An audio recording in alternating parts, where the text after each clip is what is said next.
పండుగలు జాతరలు అనేది నిర్బంధాల మధ్యన జరగదు. స్వేచ్ఛగా భక్తుల సమక్షంలో ప్రజల సమక్షంలో వాళ్ళకు ఆటంకాలు ఇబ్బందులు లేకుండా కార్యక్రమాలు జరగాలి. కానీ నిర్బంధాలు చేయడం మూలాన ఇబ్బందులు పడేటువంటి అవకాశం ఉంటుంది. సరే, ఇంత పెద్ద పండుగ జరిగేటప్పుడు నిన్న ఉదయం 3:30 నుంచి ఏమేం జరిగింది, మధ్యాహ్నం ఏం జరిగింది, 4 గంటలకు హారతి ఇచ్చేటప్పుడు ఏం జరిగింది. కానీ ఒక ఛానల్లో మాత్రం నిన్న ఉదయం 4:10 బ్రహ్మముహూర్తం అంట. ఎవరు చెప్పారు మీకు బ్రహ్మముహూర్తం అని? ఎవరు చెప్పారు? ఇది ఆనవాయితీగా వస్తున్నటువంటి ఇక్కడ ఈ అమ్మవారి ఆలయం అనేది 3 గంటల రాత్రి, ఆ రోజుల్లో ఎన్టీ రామారావు గారు 3 గంటలకే వస్తుండే.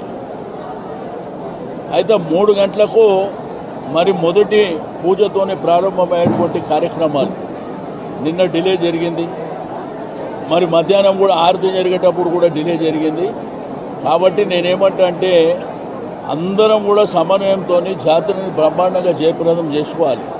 ఇక పండుగ పూట ఒకరి మీద విమర్శలు చేయడం అనేది కరెక్టు కాదనేటువంటి భావనతోనే పలారమండల ఊరేగింపులు కూడా చాలా ఆటంకాలు జరుగుతున్నాయి. దయచేసి ఆ ఆటంకాలు లేకుండా యథావిధిగా, ఎందుకంటే లక్షలాది మంది భక్తుల మనోభావాలకు సంబంధించినటువంటి అంశం కాబట్టి అందరూ సంతోషంగా చేసుకోవాలని చెప్పి అధికార యంత్రాంగం కూడా పూర్తి స్థాయిలో సహకరించాలని చెప్పి నేను కోరుకుంటా ఉన్నాను.